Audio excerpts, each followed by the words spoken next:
आमच्या हक्काचं लेखन व माय मग कुणी नाही केलं भलं व माय अग दिल्लीचं दालन फुलं व माय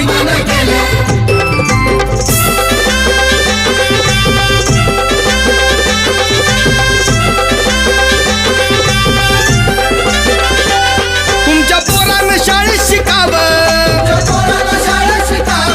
आशाला जारीला मुकावं असं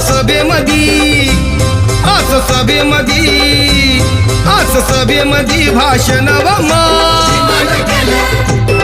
मग कुणी नाही केलं भलं व माय अग दिल्लीचं